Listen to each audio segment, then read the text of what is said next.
All right. Mic check. Everybody, if you can hear me, let me know. Welcome here to the session. My name's Rodrigo.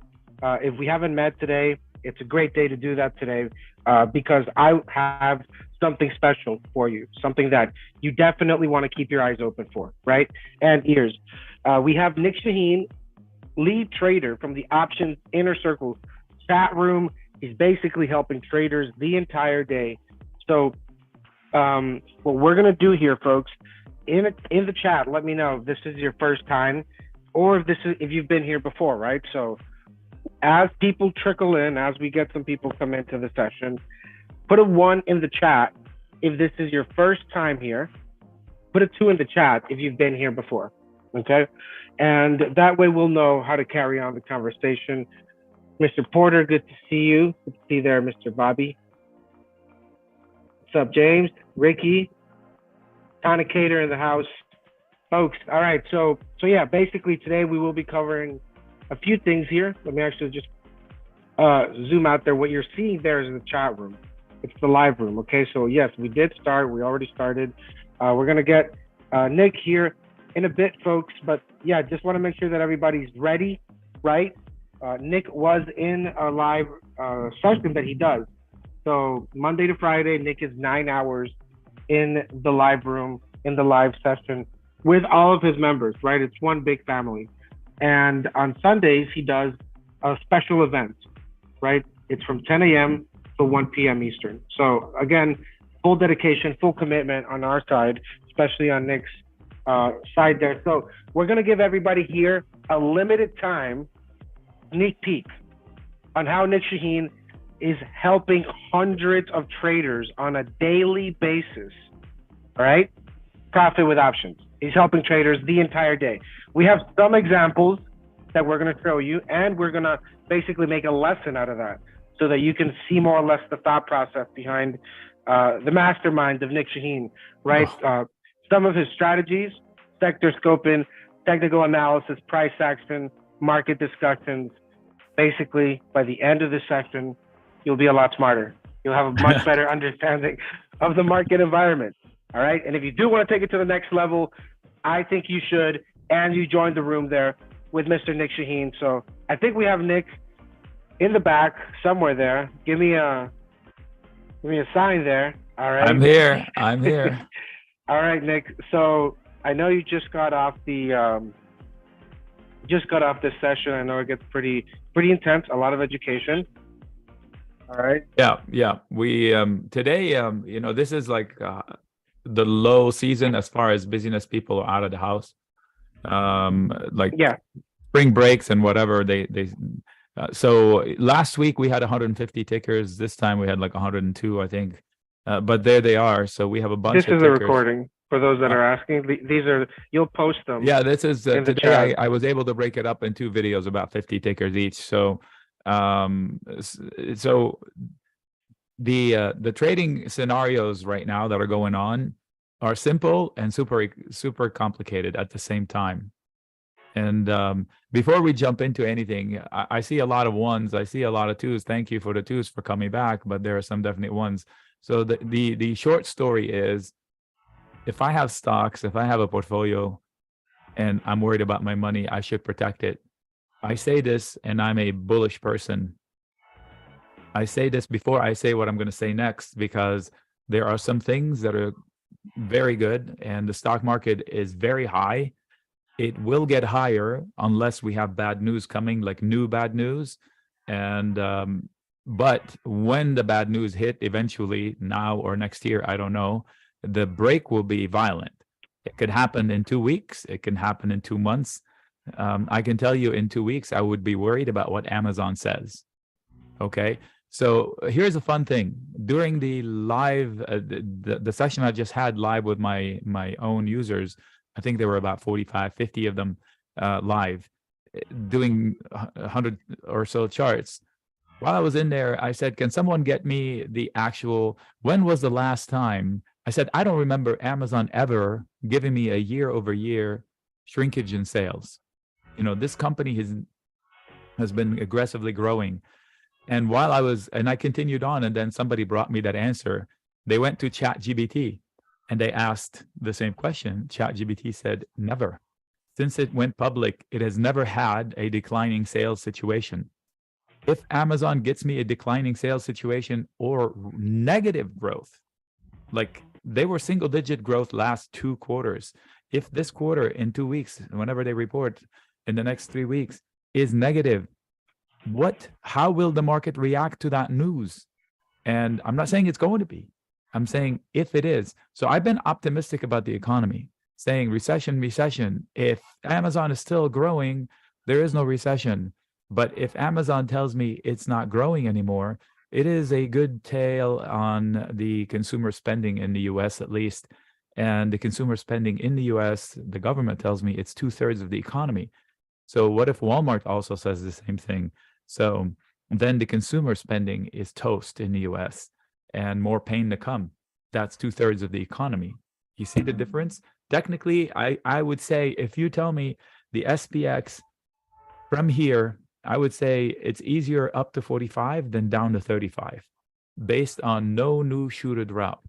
This shoe here was financial crisis. Oh my God, the banks are going crazy out of business. Like, wait, where did this come from? We did not have that in the thesis. What if another one of these comes up and we have that same scenario? Maybe we fall, but until then, we should creep higher. So I'm optimistic from the standpoint of stock prices, but I'm worried about the message of Amazon and the likes of Amazon. If Tesla and Netflix report next week, the reaction in those earnings will impact the rest of them, the FANG gang and Microsoft and Apple probably as well.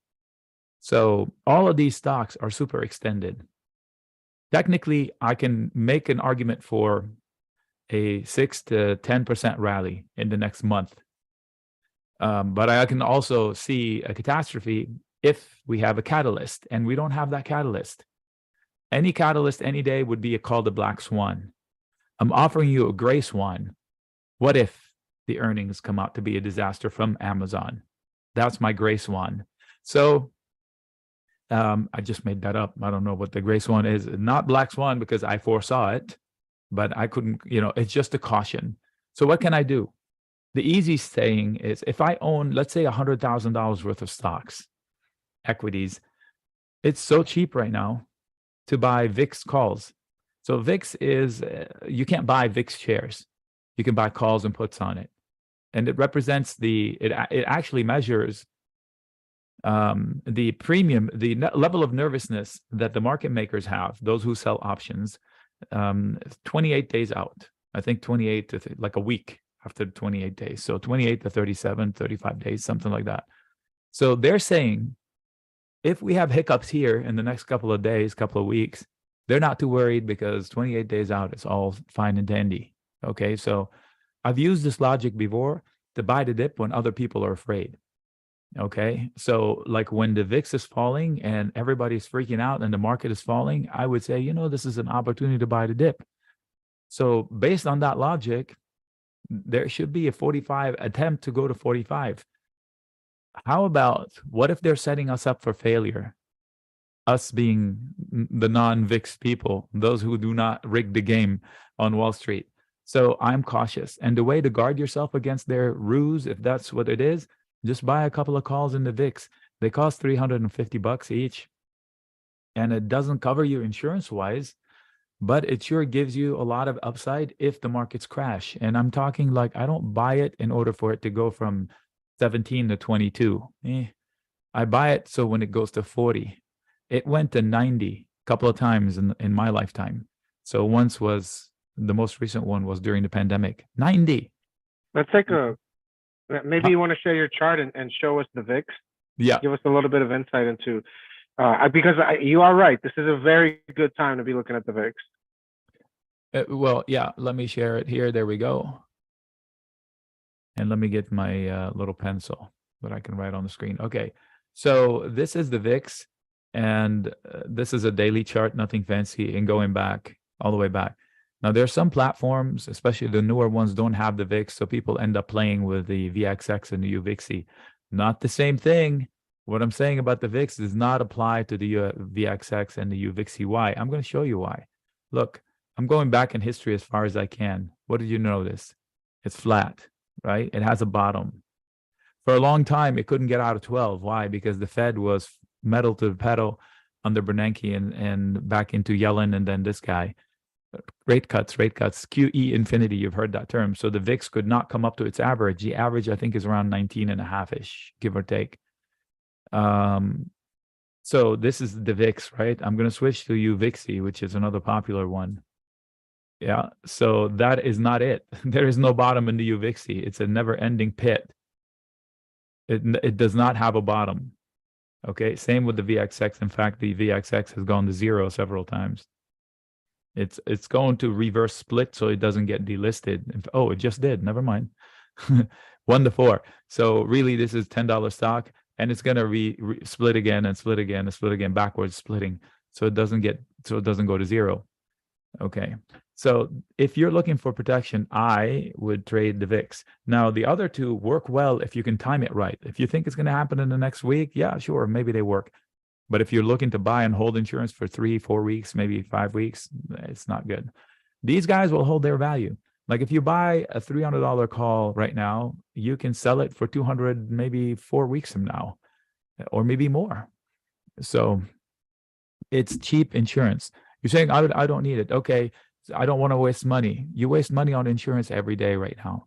You have insurance on your car, your house, your health. And you don't say, God damn it, I didn't use my insurance last month. Well, if you used your insurance last month, you either crashed your car, burned your house, or needed an operation. So insurance is the cost of doing business. You don't need insurance on your stocks every time, the whole time. But sometimes when this stuff is this crazy, $600 to cover 100,000, why not? Right? Anyway, my 2 cents. So what am I saying? I expect upside with the lack of headlines. And I don't mean headlines like on Friday. Waller, Cornhole opens his mouth and scares people out of intraday options, intraday action by saying, oh, I'm not even near close to stopping the rate hikes and whatever. Hey, you're an idiot. Sit down and shut up.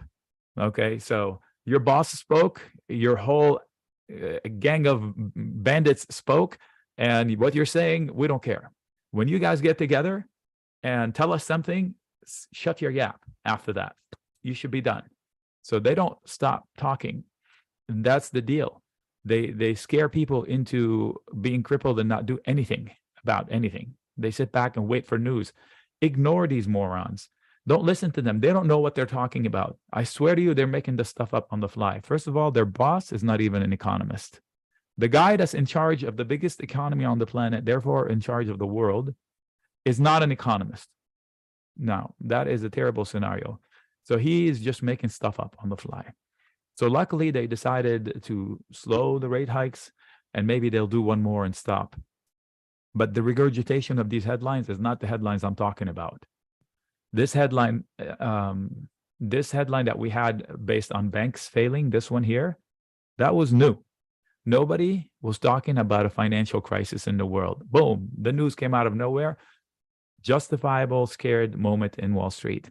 I was long crypto. One of my banks had money that inside of a bank that failed, SVB. For a moment, one of my investments looked like it was going to go into crap, and I survived for now. So that was good. But that was a legit headline. I would pay attention to that headline. But Waller's headline is not a headline. It's the same freaking news regurgitated from a different angle. So ignore it. So what can be something else? I just gave you my most logical next headline that, oh my God, the economy in the US is going to go very, very badly for the next 3 months because consumer spending is falling off a cliff. That's not there yet, but if it comes out, people say we're going into the recession. People say they're cinching the belts. They're not doing it though. I'm looking around me, and I'm not talking about my rich friends. I have a lot of poor friends, and nobody's slowing down the spending. I still see 1,000 trucks around me from Amazon. People, I asked 320 people in my room, who's spending less because of the economy fears. It was almost no one that was doing it because they're feeling the pain. They were doing some less spending because of what other people are saying. And then I had a whole bunch that said, I don't see it in my spending, but I hear other people talking about it. So it's like Everybody's talking about it, but where the fudge is it? Where is it? You can't tell me we have inflation that much and people are spending that much and full employment and unemployment is falling, and then tell me that the economy is crap. You can't have both. One of these two is a lie. Let's see which one it is. I don't know. So caution, yes. Optimism, yes. The kind of headline that could come out, I don't know. I gave you my guess. Other things could be like if Biden gets out of office early for whatever reason, the backup to Biden, we can all agree, is a disaster. It is not a political statement. That's a fact. So, and the other fact is that it would bring a nice question mark into Wall Street, and Wall Street does not like question marks. They can deal with bad news, but they need time to deal with it.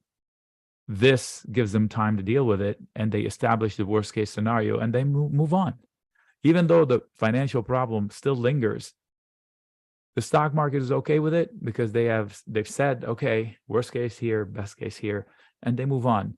So if you introduce something like a presidential shakeup in the US, oh, what? They will cause another rift. How deep?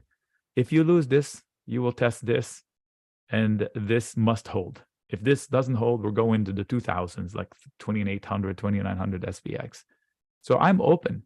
But until I see these new things, I assume one thing: higher lows, higher highs. There are buying dips, and I will buy the dips. That's it. And if they take this out, I think they can take this out easily. That's why I say 45 before 35 before. So how that could happen? Maybe we'll have a hiccup this couple of weeks. And if we hold 4,000, 39.80, 39.50, we come back and take this out, we would be just buying dips. That's it. Look, buy the dip, wherever the dip comes from, and then beat prior highs. So what we now have is higher lows and higher highs. That is a fact. That is not opinion. Low, higher low, higher low, high, higher high. We're working on the third higher high. You think that the bears are in charge if we make another high after a dip or not? It doesn't matter. I don't think so. The bulls are completely in charge. The other day we had a red day, and I said the bears were never in charge 1 minute. Why? Because we opened down and we spent the rest of the day doing this. That is called a trend day of higher lows and higher highs. So the price action within the day, even though the scoreboard was minus 0.5%, was completely bullish. The bears did not have control 1 minute. Why? Because the bears opened down, and the rest of the day the bulls were controlling the action in a recovery period. So you have to pay attention to that. Don't get suckered into the talking points. Just trade the charts in front of you and trade the fundamentals that come from the companies. Nic, really quick here. So when you're spending 9 hours there in the live session. Well, how would you describe it there for Tim? He's just asking. So we log in the morning. They already have my plan of action because I share it with them. You had this in the beginning. So before the day starts, I share my plan of action for the day. I give them the levels, support and resistance. I give them my blurb, bullish week so far. I give them the S&P this, my short-term strategy, my strategy today. I give them my strategy in 3 different bullet points. And it's very specific. I plan on doing this with the short-term trades. I'm planning on doing this for the long-term trades. This way, if somebody's reading it and they don't trade short-term, they can ignore the first bit. They trade long-term. And then I have a third one that says, be tactical. You guys should be tactical. What does that mean? Trade with specific reasons to enter and exit. Don't go by hope and like, oh, I feel like this. If you feel like you need to buy calls or puts or close this and chase that, stop. You're probably making a mistake because that's the FOMO. That's the definition of FOMO. We feel like we need to do something. That's because our instinct kicking in. Let me explain. We are humans. We don't have claws. We don't have teeth. If you go back in time to where we still can't speak and we're just running around like wild people, and you see a bunch of us running out of a forest, you're not going to run into the forest. You're programmed to turn around and book it in their direction, not knowing what the hell's going on. And if they're running towards something you would chase, like it's gold on the other side, because that's your instinct. That will cause you harm in the stock market.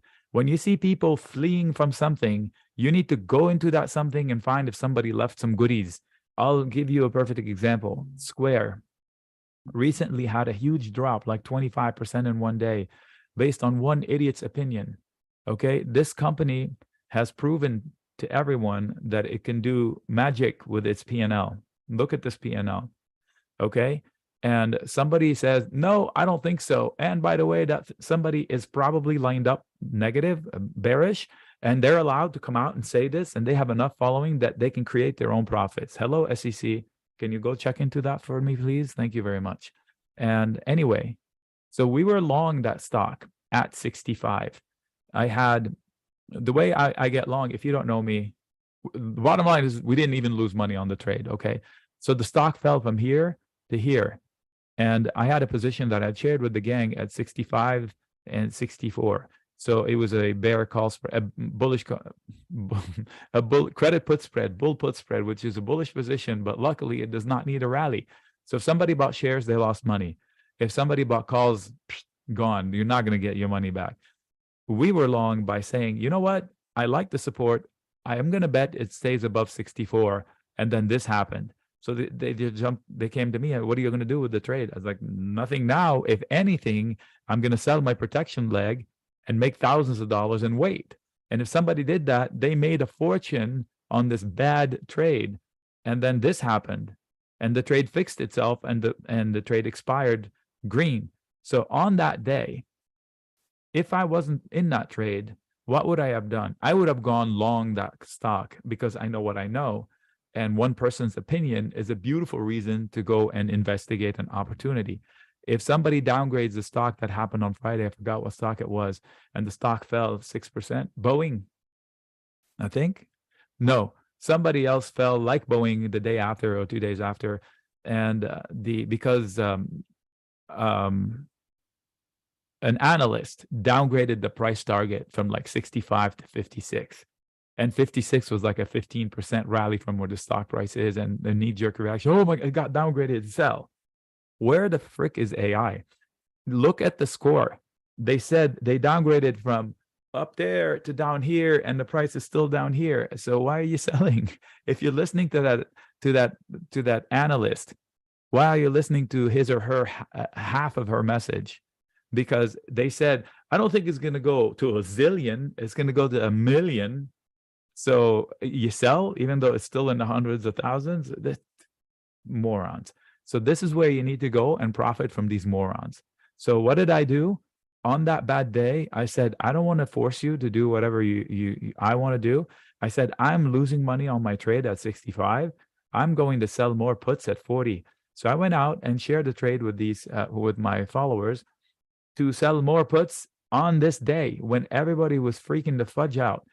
So I basically said to somebody who's running with the herd, running from the stock, oh my God, let me buy some protection. I was like, I got you. Where? 40? I'll take your shares at 40. They sold me, they gave me money to promise to buy their shares at 40 when the stock was 20 bucks higher. That's how much panic causes people to act moronically because of one person's opinion. And this was a real life scenario, and it was one of the easiest trades. I will do it again. They report earnings soon. I can't wait for it to drop That again. was a credit put spread that you did? No, I sold naked puts. I don't recommend selling naked puts. I said, I will buy your shares. My original position was a credit put spread because it's nicely, the risk is very finite. You cannot lose more than, I forgot what it was, 70 cents a share contract. But I said, I'm on the hook from 40 on to zero. You want to give me your shares at 40? I will buy them at 40. That was my promise. Maybe I still have it in my practice account. There it is. There it is. This is it. So I forget when, I can find out when. Anyway, on the day it was falling, I collected almost 90 cents, 85 cents. This says 78, but this is the practice account. They won't let me take what I'm owed. They take the lowest value possible. Don't know why. You can talk to E-Trade about that. But I did this in real life. So if you had done 10 of these with me, you would have made 600 bucks, maybe more, with not batting an eye. And if, let's see, 33 more days left, in 33 days, if the price is above 40, then that whole thing goes to zero. And I bought them back. I'm getting ready to sell some more on the next red day. Yeah, Nick, and it's really important here to focus that you're looking for, and what you provide, right, in the chat room, in your email trade alerts, are Yeah, so the chat room, conservative plays. Yeah. you mentioned the chat room, you called it a live room. I'm going to correct you on that one. I know what you meant. So this is the chat room. It is a stable, normal, static chat room. I'm not talking in it. I'm not sharing screens in it. I'm just sharing thoughts, and other people are sharing thoughts too. Like right now, it's Sunday, 53 people online. During the day, it's probably a couple of hundred in and out. And if you want to reach out to me personally, you can direct message me here. So here we got back and forth. People exchange ideas. Other people can place charts in here. It's just not me, not all me. So people are free to do what they want. I have a version of mine. This one is just for me, so that my messages don't scroll off the page. So this here is the chat room. Now, what Rodrigo is referring to is all day, I give you my time all day. So if there's no better selling point than this, is that me, the principle of the service, is I'm with you all day. If you can't reach me, or if you have questions that you feel are unanswered, that means you didn't lift a freaking finger to get it done, because I'm here all day for you. I'm here statically, and you get emails from me as well. So you have to get out of your way for you not to get information from me. You're going to have to like block me here and block me there and choose not to participate here or there. You say you have a job, no problem. This is what this is designed for, people who have a job. Why? Because this is where I post it statically. I'm sure you have 2 minutes to check this table and to see if Nick posted anything. And guess what? Nick posts everything before the market opens, and then once in the middle of the day. On Sunday, I do it twice. I share a video in the morning. Oh, I'm live with you in the morning for 2 hours before this. I post the videos for whoever is busy on Sunday mornings, understandable. On Sunday night, I send another video giving you the game plan for the week. 7 minutes. Super important. You don't have 7 minutes, you shouldn't be trading. 7 minutes will give you the idea of the whole week, gives you the game plan for the week. And then every day in that week, in the morning before the market opens, you will have a full message from me. Middle of the day, you will have a message with a trade setup most days. And that trade does not require you to be active. Okay. Having said all of that, recently, like last year, let's start a live room where I'm with you live with a mic, no camera, and with my charts. You will be watching my screens, multiple ones of these. I have many that I open at the same time, 5 or 6. And you will have me along with 300 other people. We are 300 to 350 strong every day. Great bunch of people, trading fast, trading slow, asking questions, having lessons. What's a call spread? What's a call calendar? How do you book profits after hours, even though the options markets are closed? What's an iron butterfly? What's an iron condor? And speaking of iron condors, we share 1 or 2 or 3 setups that die the same day that have the opportunity to deliver 20% in profits in one day. So we have fast trades if you want to trade fast, but you don't need to be here. I'll show you some examples of the results there. I took the last 6 or 7. This one is from the 14th, so that's Friday. Let's see here. Which one is the message? Thank you for the fast trade. It was Amit, I remember. So see here, I drew this and it came to fruition, and he was thanking me for the setup on that one. And usually I highlight him. Okay, this is GeoFear saying out. So this is a setup where I said I would short the markets here. And I would have a stop right here. Look at where the market stopped. See, the red box is where I would have stopped out of my longs, right? And the green box was my target. And the arrow was my proposed path. Well, they didn't go down from here. They went up, but I had chosen the correct stop loss because they wouldn't have stopped out. And look at the arrow as to where they actually stopped and reverted and finished my target. So whoever took this setup, Geo said out, yes, and I think there was like 9 or 10 other people that did it. And that trade wasn't very fast, and that took probably 30 minutes to develop. It's not my style. I don't trade like that, but I share those trades for those who do. I prefer to, do trades like Square, and I go big on those trades, and I don't need the income like every day, every minute. So I'm okay doing that. A blend of both things could work well as well. Also, here's another trade. Thanks for the SPY setup, paid 100%. I believe that one ended up paying 200%. I booked at 40%. Billy went to 100%. I'm pretty sure it went up to 200% that day. Here's another one. Pat, I knew how the options work and what happens before I joined here. Your knowledge and help supercharge me. So this is the point. If you know what you're doing, I think you will level up your game. If you don't know what you're doing, I think you will avoid making mistakes.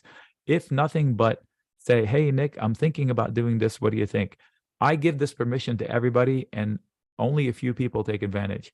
I'm giving you the permission to come to me before you take any trade and say, I'm thinking of doing this. I promise you, I will look at that trade and I will tell you my opinion, and I may join you in it if I like it. If not, I'll tell you why I don't like it. Maybe it'll save you from some headache. Maybe it would help you or the 200 other people in the room that could help you. This one is from the 10th. So if you've been here before, you probably have seen this message before. Ryan shares trades all the time, and he takes trades from me all the time. He's a grown-up about it. If I say, if I drew this, he doesn't even come back and says which one I buy, which one I close. Is it time to close? He just does it because he has experience. Those who don't have experience ask me, is this a good time? I'll explain what that means, the red and green. And then after a couple of times, they won't ask as many questions. So even Ryan, experienced seasoned guy, who also gives his entries and exits, he also takes questions. So who is this? Dennis. Oh, I explained that before. That's a cute thing. So Dennis has paid attention because in prior lessons, we have something called the Bartsky, which is the name of one of our members. At one point, he shared a trade, and we called it a Bartsky, and since then we still call it a Bartsky. And it is basically to do a calendar, but in an aggressive way. I won't go into it now. So somebody paid attention, and somebody took that aggressive way to fix a problem trade they had, and it got them back to even or scratch green or something. So I thought that was cute. So this here is the live trading room where Nick is in there live all day with 300 to 350 people all day. This here is a chat room that's static. Let's say you have a job, and let's say you read the morning notes and you went to your work, and then you read the trade, and then you were intrigued and you pop into the live room and say, Nick, I saw your post. I'm at work. I have 5 minutes. Can you quickly tell me if I'm too late? Who does that? This guy does that. I'm here for you. You have a question? I'm here for you. Not because I'm desperate, because I freaking love it. I absolutely love it. And we're solid with charts. I put up our skills in charts against anyone out there because it's not just me. It's dozens and dozens of people that are providing data. Like at 6 or 10 times in the day, you will have multiple people provide algo flow, money flow, dark pool levels, book map, which means where are the orders actually waiting. This will help you trade better. It'll tell you where the sellers are, where the real support and resistance are. Yeah, they don't have to pay for them. Like, I mean, no. Each of these service range from $60 to $120 a month. What is that gamma thing? Whatever. It's like $125, $175 a month. We have 2 or 3 subscribers there, and then they come in there and share their knowledge. It's just at different time frames. Like some people are slow pokes like me. Some people are super fast. In the next 15 seconds. Or I'm not that fast, but all of our charts are 15 and 30-second charts. So yeah, we track the action pretty quickly. Let me see if I can show you an example. The bottom line is, it is not intimidating to be in the room. Like you hear, it's not a Discord environment where there are 6,000 people talking and the noise level is incredible. No, nobody is blowing, nobody's tooting horns that they didn't announce. So nobody's jumping in and saying, "Ooh, I just closed a 400%, whatever." No, if you didn't share the entry, you're not allowed to share the results. And the iron condors that we share every day are multiple. They'll say, "Hey, Nick, I just got in. Is there an iron condor still available?" I'll say, "Well, I shared one this morning, and maybe if you're doing it now, I wouldn't do it, or I would do it, but a little bit differently. So here's the SPX. I'll explain to you. How about for fun? I'll explain to you what is an iron condor. These are the notes from Friday. So I haven't gone to clean them up. And look at this. We pretty much tracked it perfectly for the last couple of days. 13th, that's Thursday. 17th, that's Monday.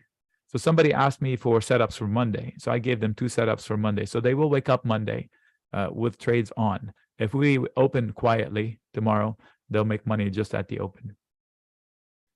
This one is 4 to 14th. This one is 4 to 13th. So let's delete those things that are old while we're here. And all the information is there. I help them understand what that means. So basically here, the idea is that I needed on Friday, where did we close on the SPX? 41.37. Perfect. Oh my gosh. Not just perfect. Perfect. Okay. So this was a trade done at 7 a.m. Almost an hour after the open. This is California time. So the market opens at 6:30 my time. So an hour, less than an hour after the open, I shared the setup, and this setup paid almost $100 per contract. And if you sold one contract, you made $100. Why? You needed the stock market to close between 41 and 4100 and 4165. That's the SPX. And if I'm looking here, the SPX closed at 4138, which is basically right in the middle of these two, which means that this iron condor was perfectly placed. Okay. And it paid $100. That's 22 to 25% yield on the risk. What does that mean? The risk was 4, and you collected 100. So you collected 1 divided by 4. That's a 25% reward. So let's reword it. You bought something for $400 and you had a 25% rally. This delivered that, and it did not need a rally or a drop. It left room for a rally or a drop. The only way you would lose is if we go ballistic up or go ballistic down. That's the only way you lose. Anything else that is normal would make new money. And right, and you basically try to do at least one a day. I share like right? 3 or 4 a day of these, but that doesn't mean one person takes 3 or 4. One person should only take 1 or 2. We had one gentleman who paid the price a couple of days ago, where I told him, I said, why are you asking me about this one? You asked me about the other one, you took it, and you asked me about the second one, you took it, and you asked me about the third one, and you taking it. I said, that is crazy. And he ended up with an overlapping situation that caused him grief. He didn't lose money. He just gave up his profits. He made really good money and got too confident and didn't listen to instructions. And then he did his own thing. I can't stop him. I mean, I'm not managing his booklet. I can only give him advice. So he's working through it. He didn't lose money. He just took a couple of steps back. And so I'm always clear with what I'm saying during the day. So if you come in early, you can have the opportunity to open the easy one. And then if you come in later in the day, it gets trickier and trickier. And late in the day, I say, I'm not about that. I mean, like the other day, somebody had a big potential loss, but they ended up managing out of it because they just, they took too big a risk for me. Like late in the day, the iron condor gets to be a little hairy. And I think it was $20 wide. Not me, because one mistake will cost you $1,800 on one contract. That's just no way on earth I'm going to put anybody in the face of risk that big with an hour to go. So we have a lot of fun intraday, and it's very interactive and it's very educational. Why? Because this concept of iron condors works intraday and works 6 months out and works a year out. There was a year in I don't remember what year it was, where I traded nothing but indices and 6 to 8 months out. So I threw an iron condor on the RUT, I remember, like 14 months ahead of time. And it left room for about 40% from either side. And I still made 20 to 25% in reward on my yield. I could have been underground and not paying attention, and that trade would have been on cruise control. So balanced trades work. And let me show you, I mentioned Iron condors, let me give you a visual, okay? So I'm going to go to Tesla and a visual. The idea of an iron condor is to slow down the trade. And I'm going to go out to August because that would give us a good visual on that one. Let me zoom out a little bit. Tell me if it gets too small. So this is a trading platform called eTrade. I'm not recommending it. This is my practice. It's good for teaching. It's pretty easy. Full of bugs. They're working on it, but it's been years and it's full of bugs. Hopefully this is when they fix it. Anyway, so this is Tesla. Everybody knows Tesla, correct? So if you don't know options, this is a crash course in options for you. I guess I should have opened my chat room here to see the comments. Maybe I can pick up on a few questions.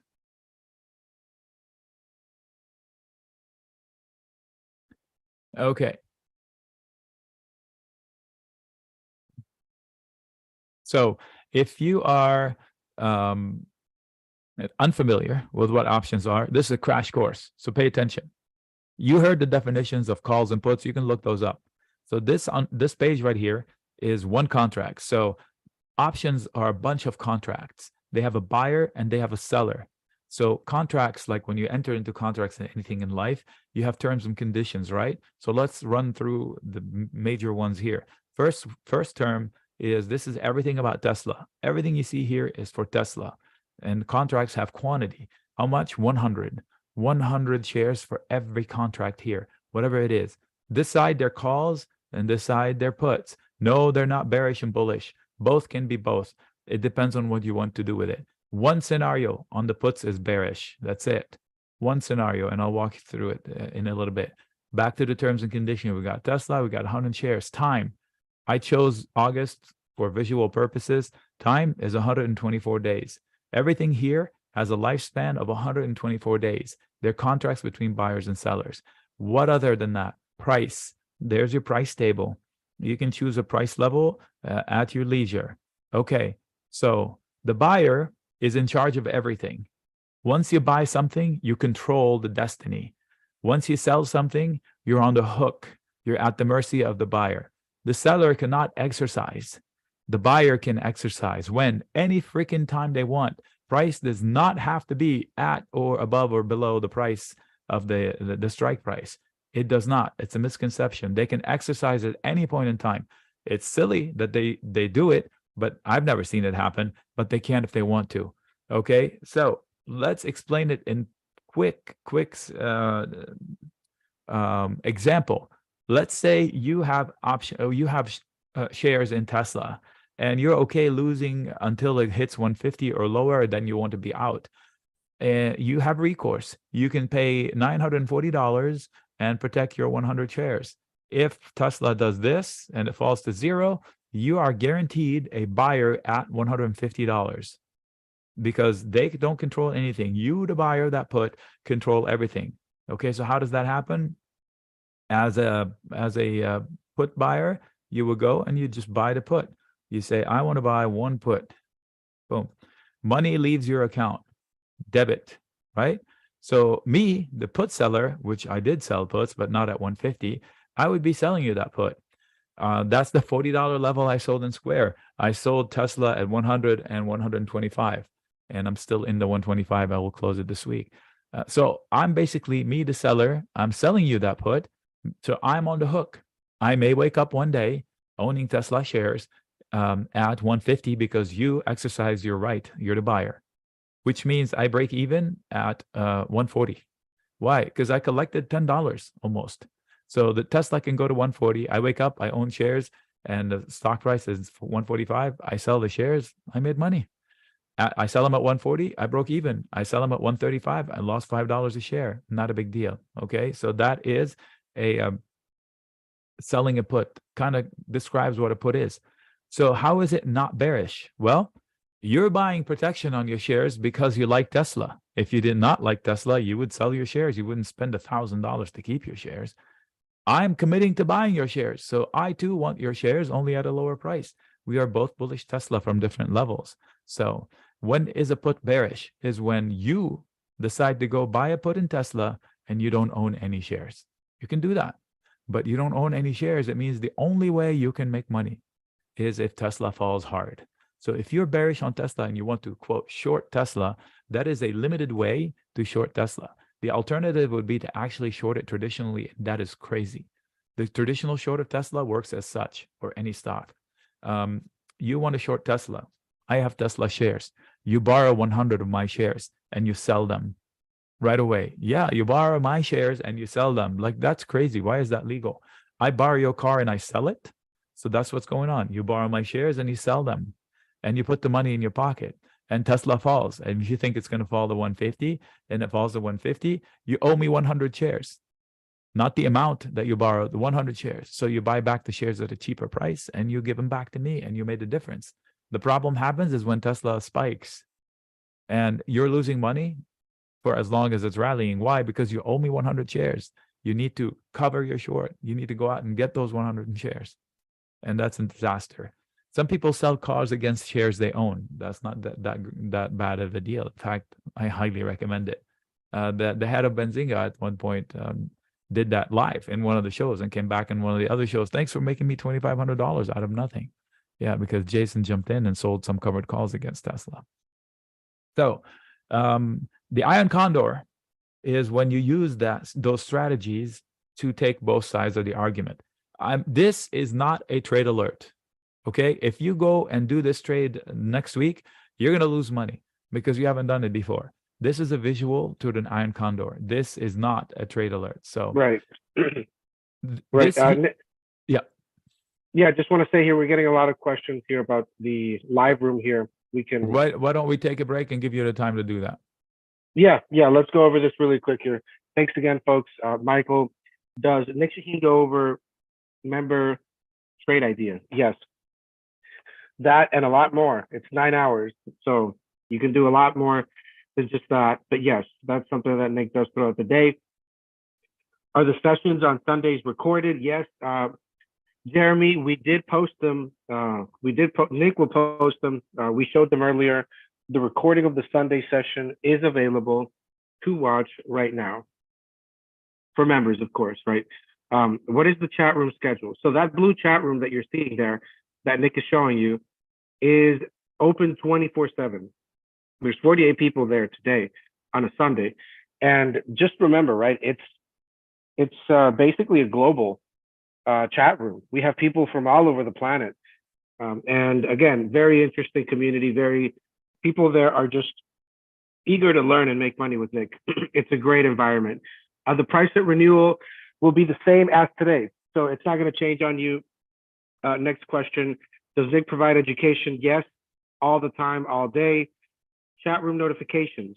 You do come equipped with your push notifications. Those are sent to you like a mobile alert, like on your phone. And you just have to download the Benzinga app on your phone. It's a free app, right? So you get the push notifications. You just have to sign in, and your subscriptions, your chat room alerts, trade alerts, all that stuff, like things, market commentaries, you will get them on your phone. Let's see, is this just for day traders or people with full-time jobs? It's for both. We have strategies there that fit any sort of situation scenario. Let's see, that last one here, is this just for calls or puts or spreads? Nick will go through everything. He does active trading when people like scalp day trade options. And also he does swings. Like that's his preferred type of trade. Swinging a 2-3 months out credit put spread. Yeah, but yes, you'll see iron condors, even iron butterflies, right? Nick, I mean, do you do those in the chat? I do those, and not in a traditional way. So iron butterflies they made money on Friday. They've made big money before, but yeah, in order to do iron butterflies, you have to be good with charts, and that's our forte. So yeah, we do those. Right. There's a lot of technical analysis, folks. So I'm going to drop the chat there for you guys so that you can join. And if you have questions, call as well. But again, Nick, it's pretty intense. I mean, you're there 9 hours a day. So an iron butterfly, how often do you do them? Why do you like them, or why Do you not like I them? do them once a day, and I like them because they don't put a lot of money at risk. And I'll explain to them as soon as I'm done talking about the Iron Condor. Are you done? Can I take it back? I'll take it as a yes. Okay. So this is a visual of what an Iron Condor is. The what you're looking at here is a bullish position called a credit put spread. I sell a put, I buy a put below it. Credit put spread, bull put spread. That's the one that I shared with you on Square at 64 and 65 that lost money, but didn't. Lost money for one day and then ended up winning. It's bullish, but the stock price can fall all the way down to here and still bounce and close above here, and I win. So all I need to win is for price not to fall through it and stay down. Okay? And the opposite scenario is also true. This is a bearish position where I need price to be at 220 or lower when the bell rings on that day. So the market can rally as long as they don't blow past me and stay above me. I'm making money. Forget about this credit here. I don't trust it. That's something going on. This is just a visual representation. I just wanted to show you what an Iron Condor looks like. A bullish position down here, a bearish position down here. Do not take this trade on Monday. That is not a proper trade, okay? So bullish, bearish, as long as price is in between, I win. This is not a good Iron Condor. When somebody pays you more than 50% gains, that is not going to be an easy trade. They don't doll out easy 50% wins in 100% wins in Wall Street, okay? Don't do that, okay? Don't do that. But this is a visual representation. When somebody says Iron Condor, bullish bet, that leaves room for error. Bearish bet, that leaves room for error. How do I win? As long as price inside is bullish and bearish. I think it's probably better. It has more impact. Let's go on Tesla. I said Tesla. Why did I end it up? Oh, this is Tesla. Okay. So that setup said, if Tesla is below 155, I lose, or 150, I may lose money. If Tesla is below 120, I won't lose money. So as long as Tesla is below 120 or at 120 and above 150, I win. Now, if I'm bullish Tesla, I would move that higher to 165 and leave that up there. So then the amount of money I can lose is even smaller. So those trades are pretty cool to do every day. Why? The S&P has one contract that expires every day on the SPX and the SPY. The IWM has it 3 times a week. So look, Monday we have one, Tuesday, Wednesday, Thursday, Friday have 2. This is a monthly expiration, by the way. You should pay attention to that. So Friday, there are 2, AM and PM settled. And then Monday, Tuesday, Wednesday, Thursday, Friday, only 1. Monday, Tuesday. You see, every day they have an Iron Condor. So this Iron Condor, this platform, this bunch of options expire tomorrow at the bell. 4 o'clock, bing, bing, bing, goes to 0. So if you're the seller of options, you have the upper hand. For example, on Friday, there were 11,000 transactions on the $4,100 put. I don't know how many we will end up with. Another lesson, what's the difference between open interest and volume? Okay, open interest on Friday, these were the numbers, right? So let's take this one. On Friday, when we woke up, the market opened, there were 2,200 puts here. This number does not change all day. That's the open interest. That's what is there at the open. So these are positions that were there from Thursday's action. We woke up Friday, boom, all these numbers, that's what was there. When the bell rang, those are the numbers. They didn't change. Monday, those will change based on what happened on Friday. So on Friday, we had 11,000 transactions on the 4,100 puts. I don't know what's going to net out. So will we have 5, 7,000, or will we have 0?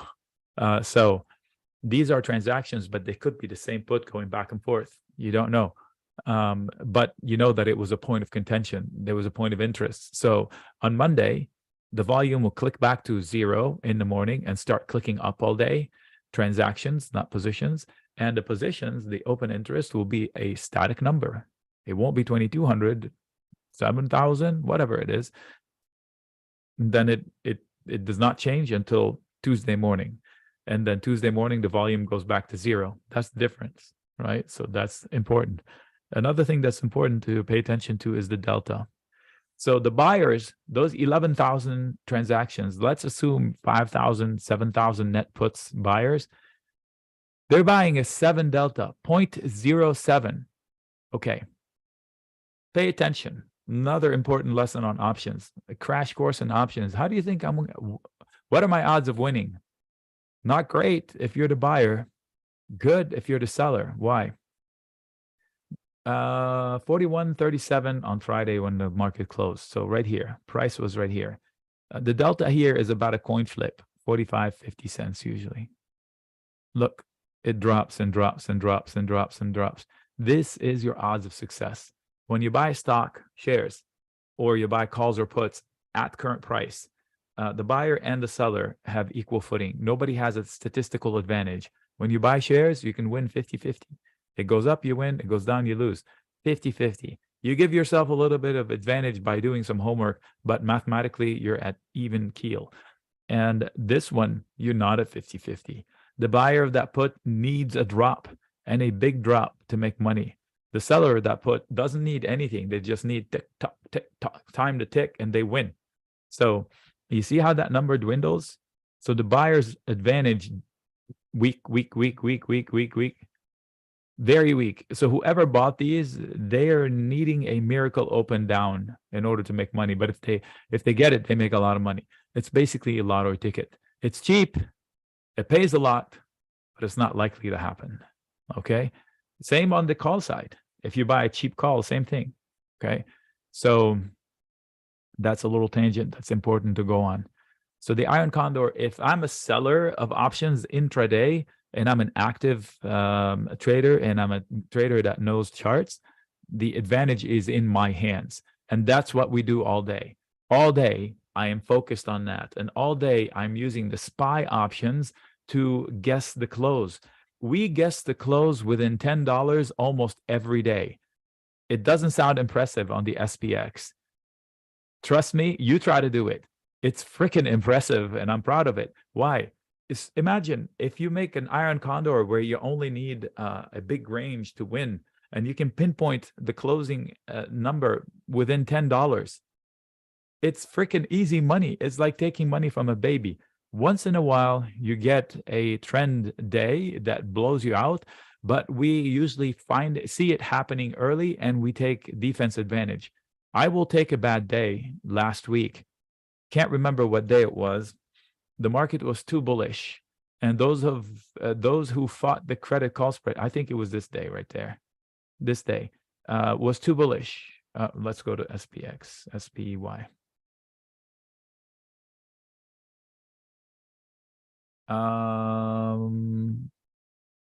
This one right there. Okay. So the market overnight opened, and then they went too much.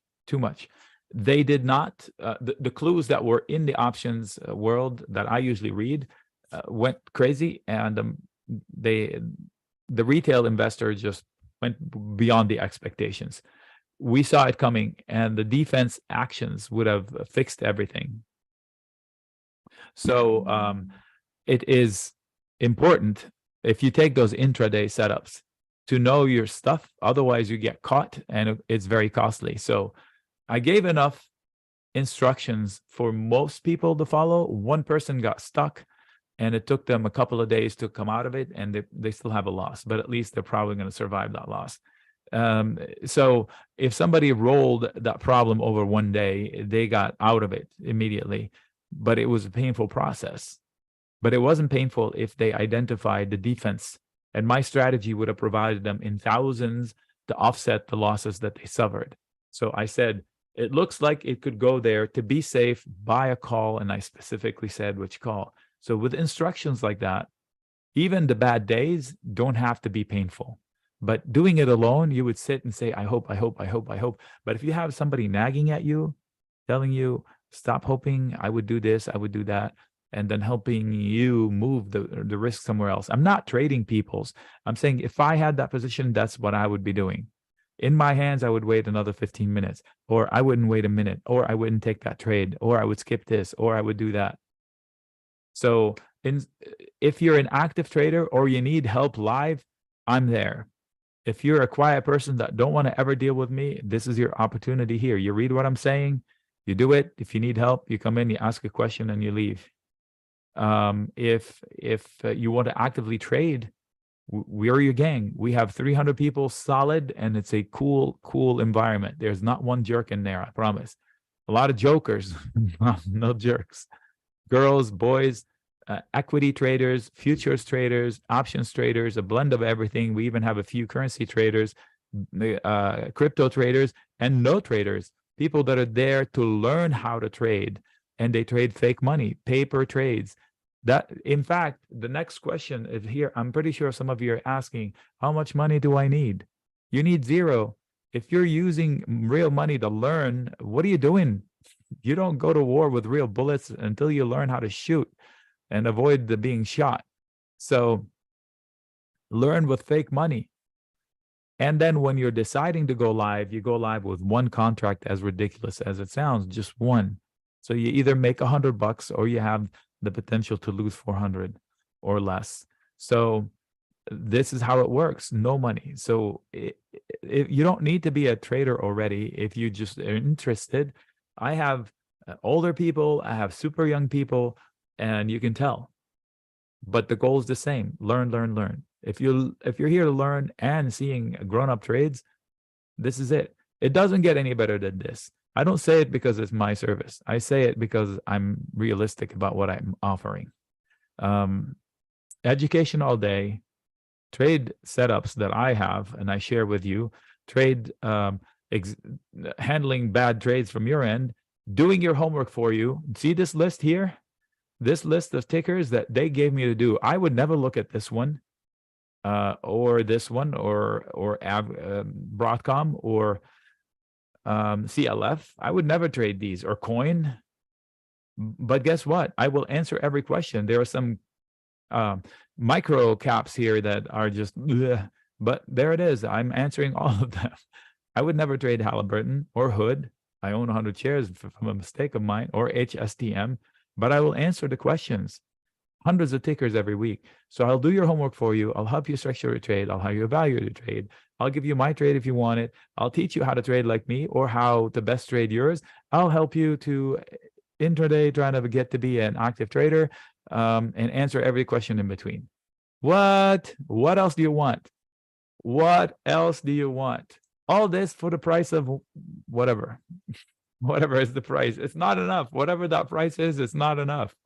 Okay. But it is a great opportunity. I wish there was a community like this when I was starting. There was nobody. I had to pick up stuff on the fly. All right, so I'm going to open it up to questions. I've been talking the whole time. Let's do some real life simulation of what happens in the day with Nic inside the Inner Circle Live. So what happens is people pitch tickers. So hit me with a ticker or two or three, and we'll go from there. I'm looking at the chat room right now. Rodrigo, if you have something to say, you can pump in now. Yes. No, I was paying attention here. Did we go over the iron butterfly? Yeah, we can. I didn't do it, but we can. Yeah, I mean, if unless people want to go over, because that's ultimately what they do, right? They'll just come up to you like, "Hey, Nic, what would a credit spread look like? I mean, or can you give me a credit spread?" Okay, so earlier I showed you an iron condor. Okay, so the iron condor looked like this.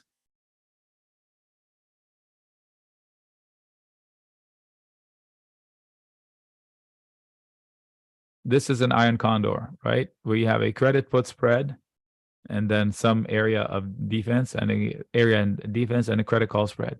Bullish and bearish. Bullish bet and a bearish bet. How do you win? By having price in between these two at the bell. An iron butterfly is like this. When you bring the iron condor together and it touches, becomes an iron butterfly. Why? Because now you need it to close right here. And if it closes right here, you make a bunch of money. Meanwhile, you're only risking nothing, like 10 cents in this case. But the odds of nailing 413 50 days in advance, not good. The odds of nailing it 8 hours in advance, pretty good if you have our skills. So another way of doing an iron butterfly is to go this wide. See, iron butterfly. So the platform knows, like if I go like this, it's a custom spread. If I go like this, oh yeah, I know this, it's an iron butterfly. You sell a call and a put, and then you protect yourself by buying a put. You protect yourself by buying a call, same distance from each other, equidistant from the middle. You get yourself an iron butterfly. But in reality, it's an iron condor that you tightened up where the selling part touches. That's an iron butterfly. How do you win? By nailing the close. In this case, your maximum loss is $5 on either side. So the most you can lose is $5 minus what you collect. AMD is not along here. Better right now on a buy the dip scenario. I wouldn't short it, but it's definitely a buy the dip scenario. They're coming into an area that has been difficult. This is a daily chart. And if you see here with AMD, it is, I like the company. I like how people like the company. Look, fail, breakout, confirmed footing. So support now. This was resistance. Then it's support, support, support. Uh-oh, fail. Let's get it back. Nope. Let's get it back. Nope. Let's get it back. Nope. You see that? So higher lows, kind of like the market. If it comes back up and takes this out, it can go to 120 or 125. So buy the dip where the closer to 80, the better. It doesn't have to get to 80, but the closer to 80, the better. Caterpillar. So Ryan jumped into the chat room the other day where right here and said, I'm going long, Caterpillar calls. And the next day they had huge profits. And 2 days later, they closed it or they trimmed it, or he said he's out. So he nailed it. This is not an obvious entry point in Caterpillar. First of all, they tell me that the world's going to shit. So I don't want to invest in machines that would have to change the world. And what is this candle right here? That looks like death right there. So until they take that out, I don't trust it as it approaches it. They have moving averages coming this way. So you have sellers. And arguably, this is a lower high, lower low trend. They are selling rallies. That's another rally developing. So every rally so far, they've come down. They try to hold halfway. They can't. They make a lower low. Rally, they come down. They try to hold it. They can't. They made a tiny lower low, and they're coming up. If they come down and hold 215, fine. But if they don't, they're going to 202 and then bounce. So the bears are in charge on a daily basis, but there is hope for the bulls here.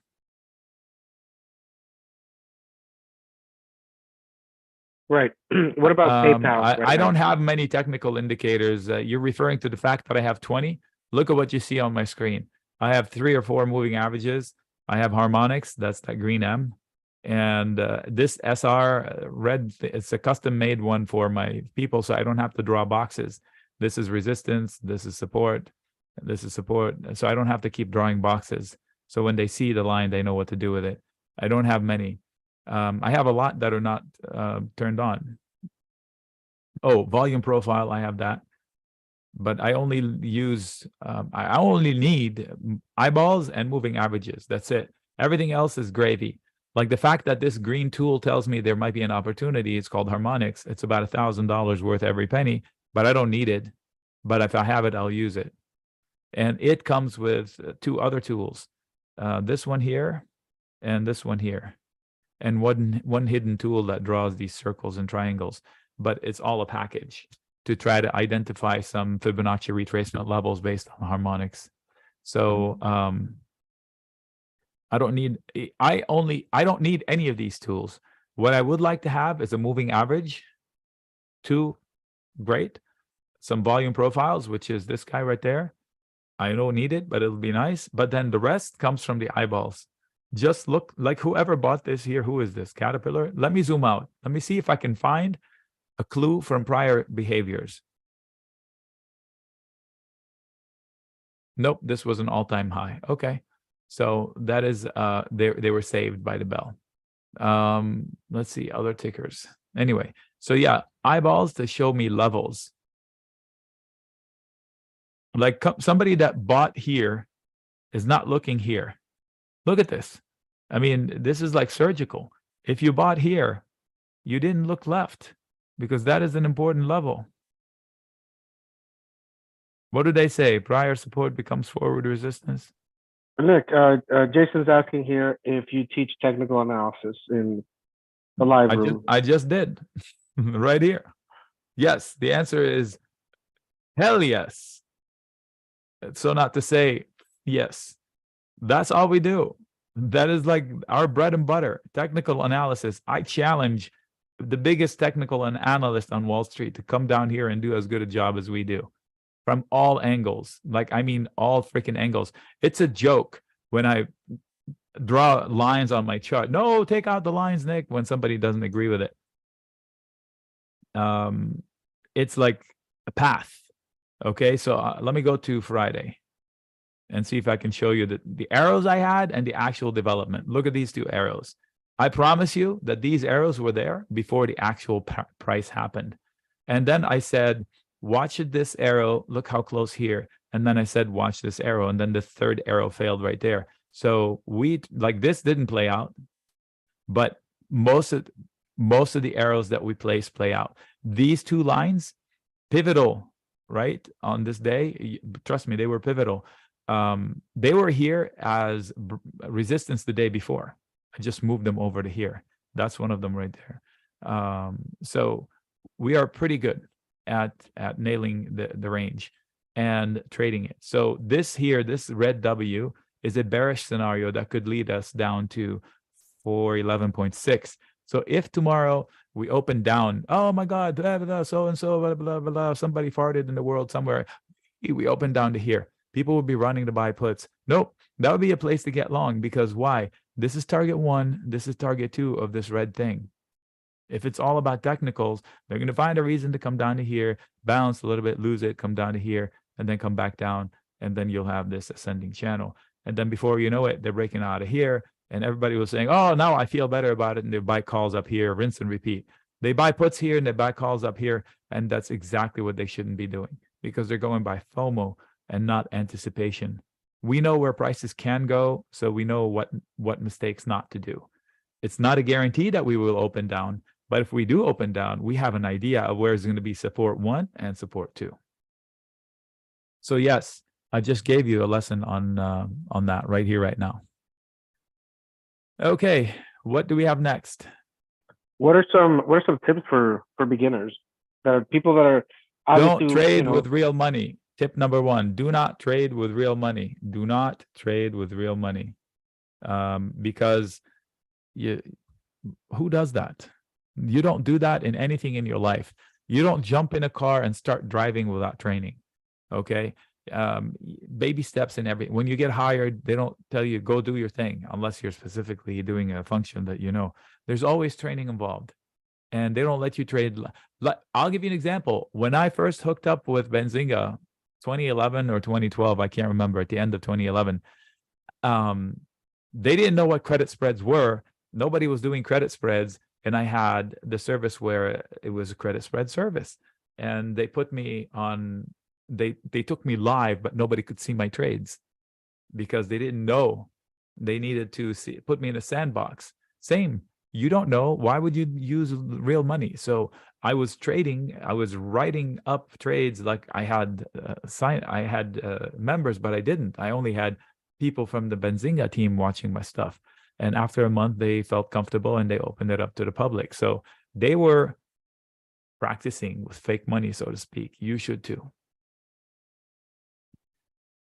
Education all day, trading opportunities all day, strategy on a weekly basis definitely. I'm a fundamental trader first, but I do nothing, absolutely nothing without technicals. And if you force me to choose between fundamentals and technicals, I will take the technicals any day. And here's another hint for all of you people out there. Stop listening to the news. Turn CNBC off. This morning, I watched a bit because a dear friend sent me a bit about some economist saying something. I've watched CNBC. I've watched 2 3-minute bits from CNBC this year, and it was both from the same person that sent me things. And I need to address, they sent it to me saying, what do you think? And I can't not watch it and tell them, oh, be a jerk to a friend, to a dear person, to say, I'm not going to tell you because I don't want to watch it. So I did watch and guess what he said? He said what I'm saying. He said that Powell is an idiot, is a joke. And he said the Fed did too much already, and the Fed needs to let go of raising rates in order to see how this economy is responding to these rate hikes. What I said is that it takes time.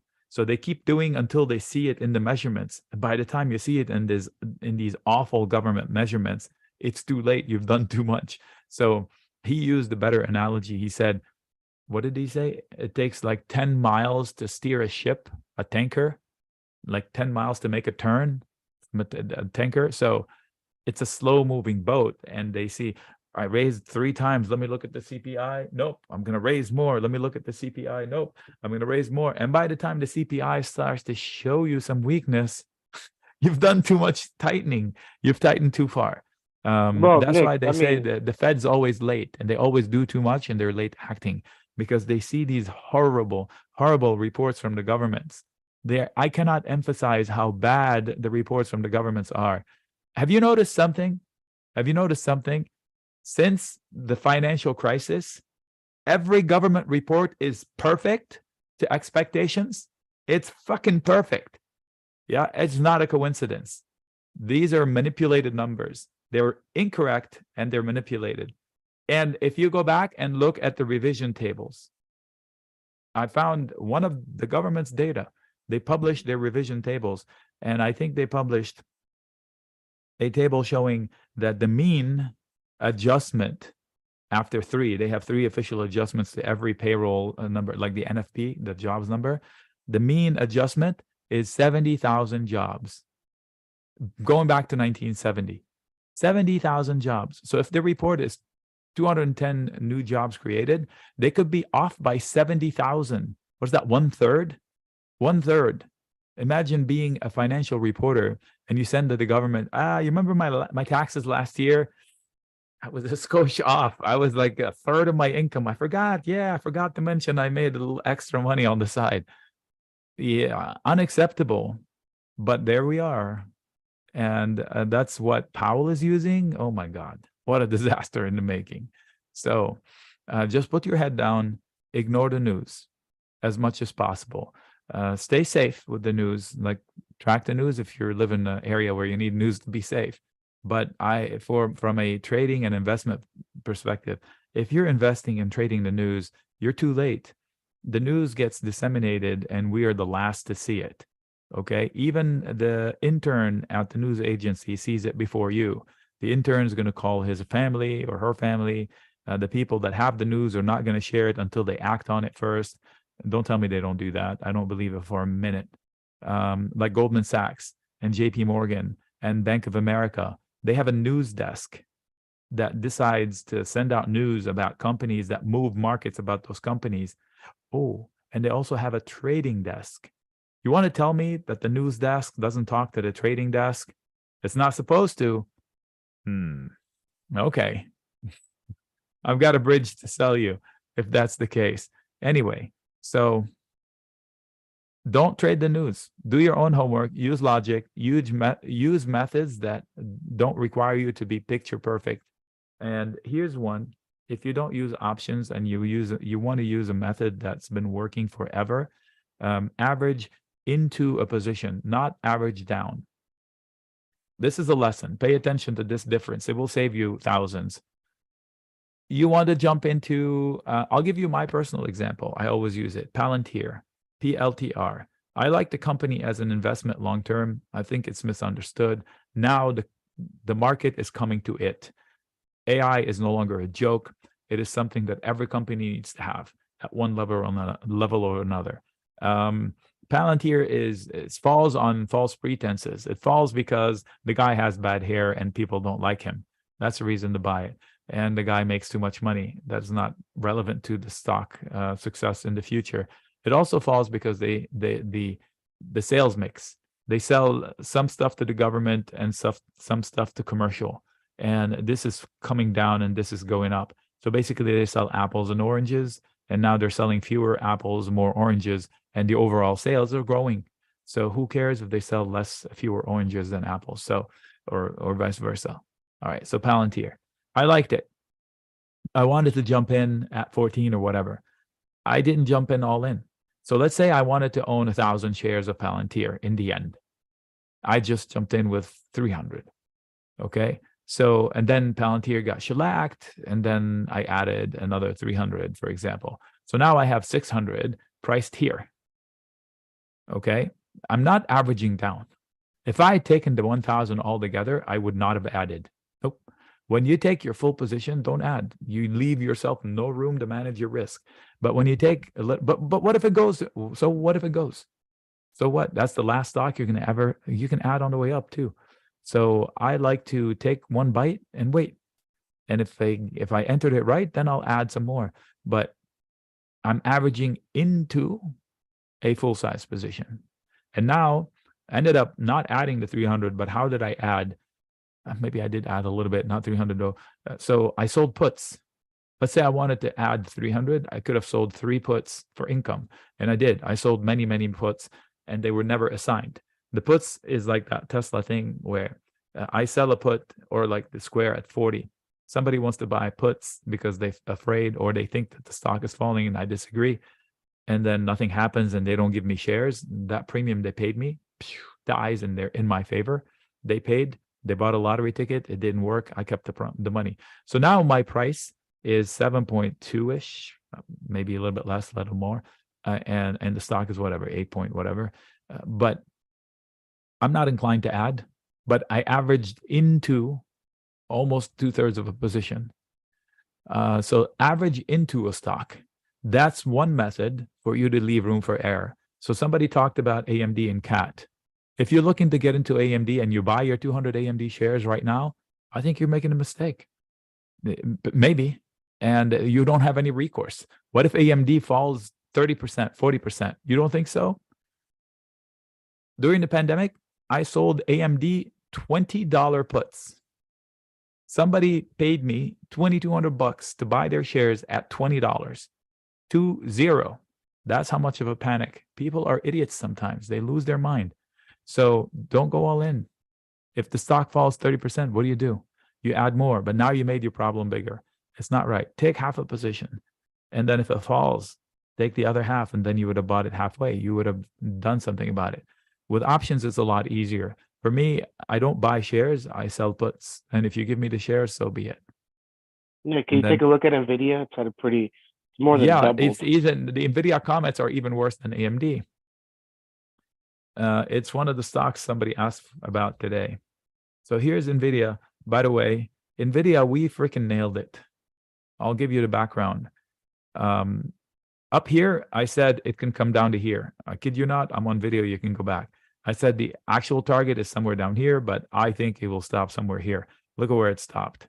From up here, nobody was talking about NVIDIA, 2 digits almost. We were up here. And they went back to here and they sliced right through it. That was too far.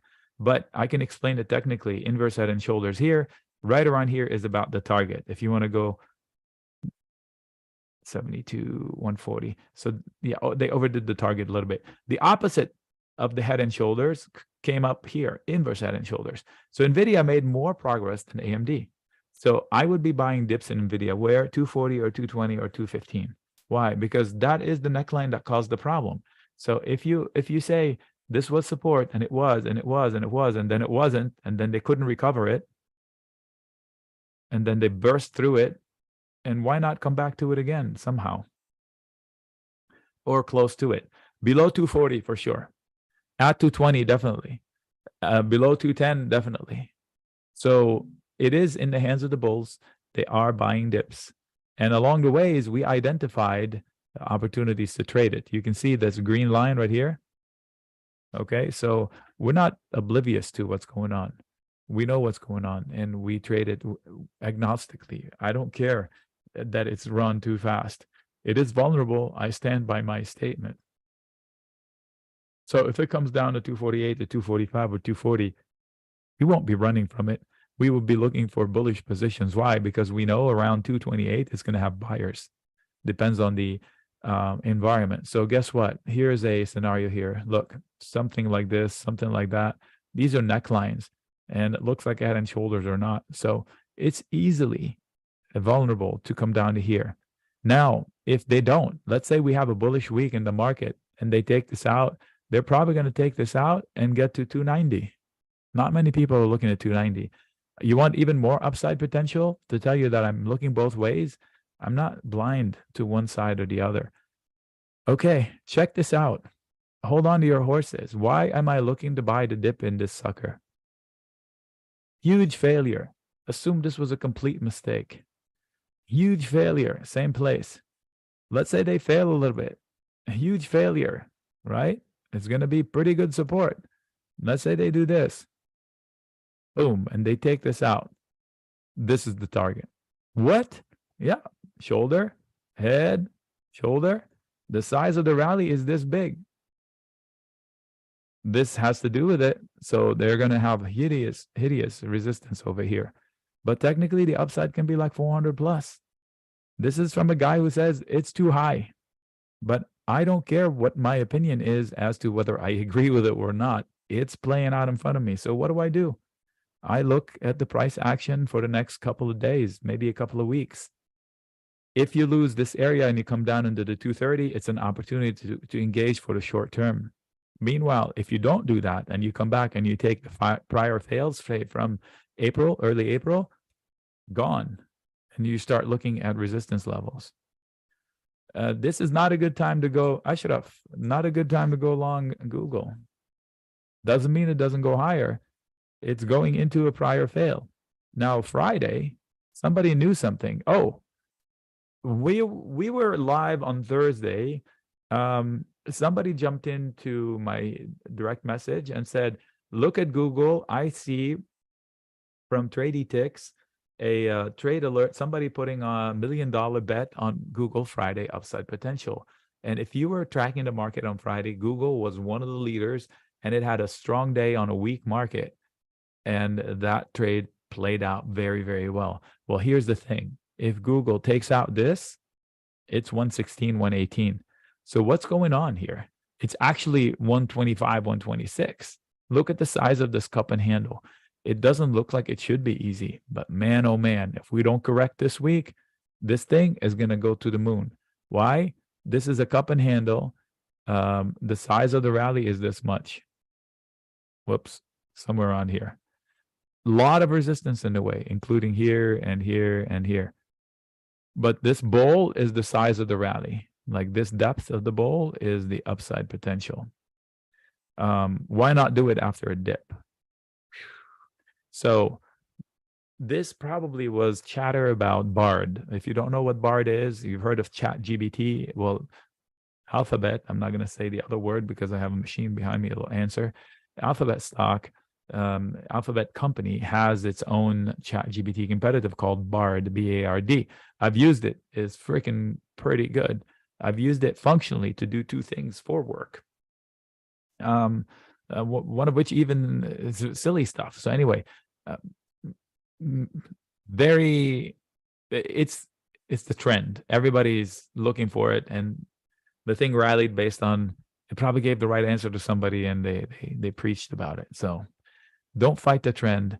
If it dips, buy it into 100 and 102. But to start longs here, you should know that it's a tactical long. So what? You enter long and you put a stop. And if you go all in, I think you're potentially making a mistake. You enter a stop based on what? Several things. First of all, you have to write down why you're going long. Second of all, you have to say to yourself, okay, so I just risked $1,000. If I lose 200, I'm out. That 200 number is arbitrary. You pick your own number. Different people have different risk appetites. So this is what we do all day. Somebody's asking me about Google. How do I trade Google? AI, I went in and out for us, made money and left it. AI is a headline stock. Buy the dip, I guess, if you believe in Mr. Siebel in the long term. Under 18, I could be tempted to try to take a long. I took a long by selling puts against this drop, and the puts played out pretty quickly. So once again, I jumped in and I said, everybody's nervous about it. Let me take a risk. I'll buy your shares at, I forgot what it was, 14, if you want me to. And then the stock didn't fall after that, so I made money on those. Did I sell it here as well? No. So this is a stock that you need to know. You need to know the company.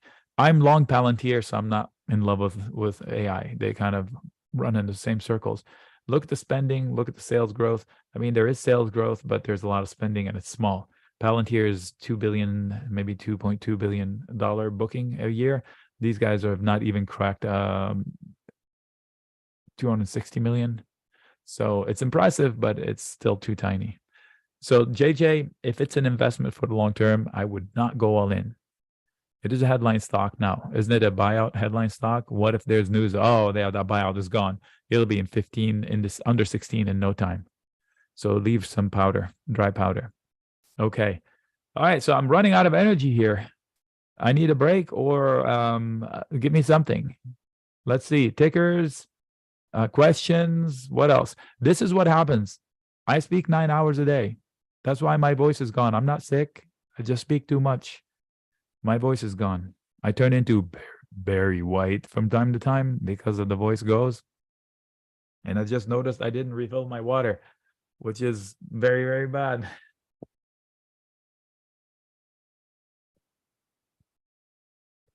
Tickers. Rodrigo, did we lose him? Now we have welcome, Astra Google. Yeah, we already went through Google right now. Interesting one here. Maybe you could follow up on AI. Oh, I did already. I just did. Pay attention. That's the C3 one. Yeah. Yeah, I did A1. AI. So rocket companies, forget about it. Too risky in this mortgage environment.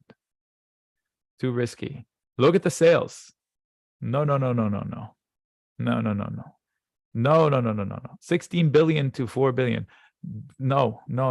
Leave it. I don't care how successful it is. You can study the company and you can have a reason to own the company, but I'll give you a sobering fact. If you add a variable mortgage rate, they're usually like a 5-1 arm, a 7-1 arm, or whatever, 3-1 arm. They and you're in an adjusting period already, and your rate was 3 2 years ago. Now it's 7 or 6.5. So from last year to this year, if you adjust once a year, they usually adjust once a year up to 2 points a year. You adjusted the full 2 points. So from 3 to 5, 5 to 7, you are looking at 7 this year. So people's spending capabilities is going to shrink because their mortgage payment is going to be bigger. And I don't know what these guys have on the side. I just did NVIDIA in like long stint. So Ricky, you missed it. I just covered it inside and out. Don't know where. Maybe you just came in. I can't repeat it. In all fairness, what's the deal with Bitcoin? Like, who is Bitcoin is making us beautiful money. Beautiful money. Okay, so Bank of America reports Tuesday. Okay, so if you bring me this stock, I would say this is not an entry point. If you want a box that matters, 31, 29 to 31. Excuse me.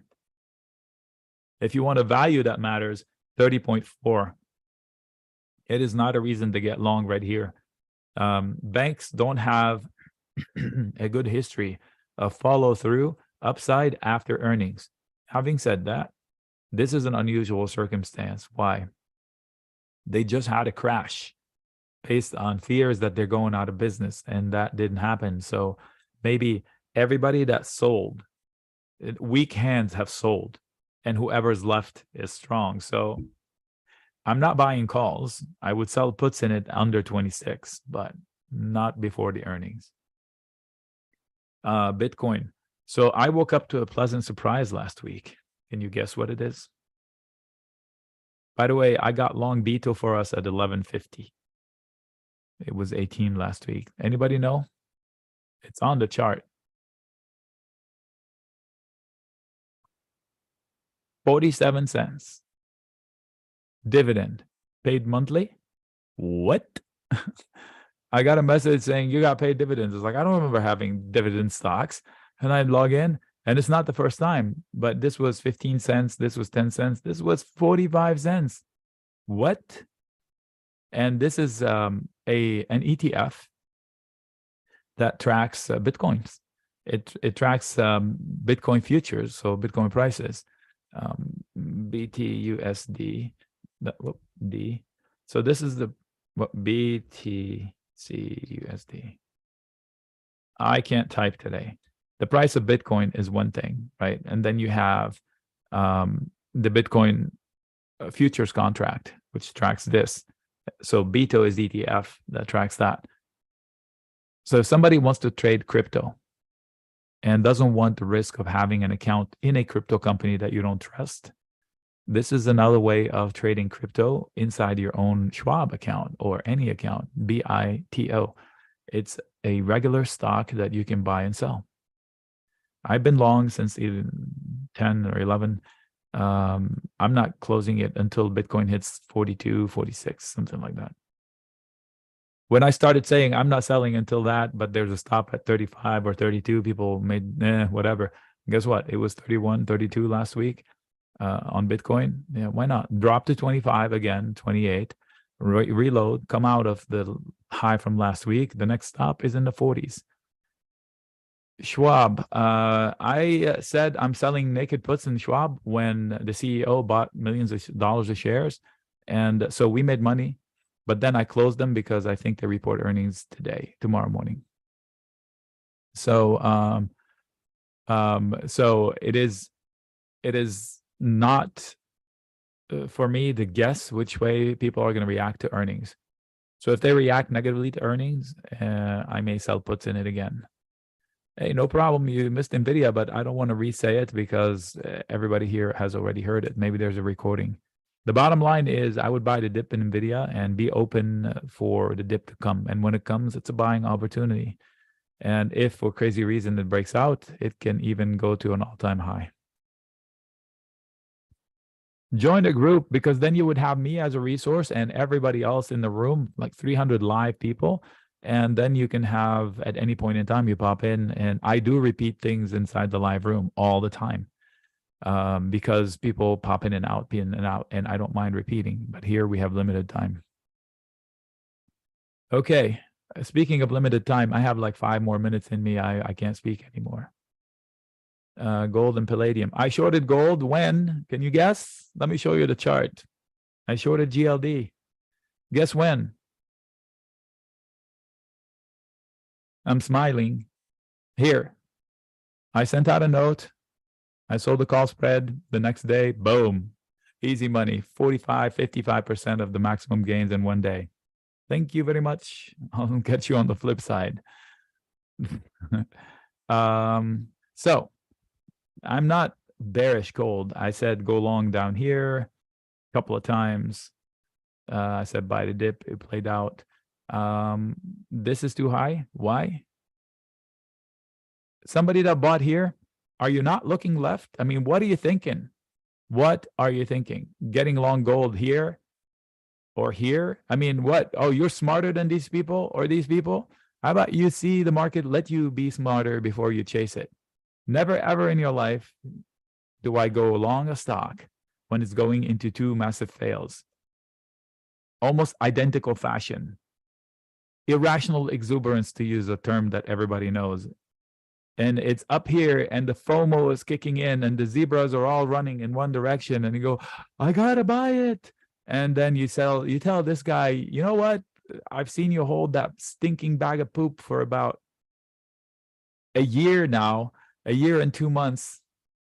Let me take it off your hands. And you take the bag of poop. Maybe you make money with it, maybe you don't. And this guy did it to this guy. So let me see if there's a person before them. Oh, yeah, look at this guy. Oh, my God, this is beautiful. All right, eventually they will break out, okay? They will break out, and it will be huge. But this is the case where you buy dips, and you ride it all the way up there, you close, and you leave runners so you can catch it. Or you wait for the breakout and buy it on the first red tick on a closing basis. Almost every breakout looks like this. Okay, let's say this was a breakout line. And then they go here and they break out. Almost every breakout does this to touch footing, either here or here. Just buy it on red ticks. Get the confirmation, have them close, have them come back down, and then buy it on the way down. Now you're long from here, not from here. By the time you get filled, you're here. And maybe if this is the target, you only have this much to make versus, and now you have all of this to make. Trust me. And if it doesn't dip, so be it. You missed it. Big deal. You catch the next one. You're trading for a lifetime. Arbitrage play. Okay, I'm not a fan these days. The arbitrage used to be pennies. Now it's freaking dollars. Look no further than that gaming company, Microsoft. That's crazy stuff. But I appreciate it if you know what you're doing. I'm not my take, all I've done, all the homework I've done, it's really hard to make money off of arbitrage and options, especially in this headline laden world that we've become. Okay, let's wrap this bad boy up, Rodrigo. What do you need from me, friend? All right, folks. So good session here. Nic, let's just give us some closing commentaries on the markets and why everybody watching here should join the chat room. There's going to be some big moves, some up and some down. I say there's a big breakout coming and it's worth trading. But I can also say at the same time, something is going to break. It's just a matter of time. When will it happen? Will you be ready? We will be ready. We are ready. So we are ready to pounce any which way they go. The bulls have the advantage. It's a fact. It's not an opinion. Look at the chart. And the bears need a headline. They could get it. This is a manipulated world. The news is crazy. It's fake. It's made up. It's exaggerated. They tell us what we want to hear. And so as long as we're conscious of that, we can not fall through their trap like flies. Leave room. I mean, it doesn't have to be a perfect world, but as long as you know where the potential pitfalls are. So don't trade alone.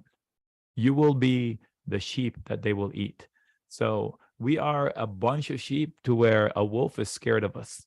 So if you want to use an analogy, we're 300 strong and more. So we will make fewer mistakes. And I think they're giving you a pretty kick-ass deal. I don't know about you, but I bet you everybody that's in there now that didn't have this deal is jealous. So, all right, Rodrigo, I appreciate your help. As always, you're a good host. It's going to be there till midnight. So big shout out there, Nic Chahine. Thanks for, coming out here, being so committed to the chat room, to the members. It is, a family, right? So it is. It's absolutely a family. Everybody's looking out for everybody. And the like for you to take your Sunday and be in here, you're welcome, Ashraf. Ahlan. We have people from all over the world, people Arabic speaking, Spanish speaking, Germans. We have all kinds of Far East, Near East languages getting played out. Australia's, which is pretty tricky because of the time change.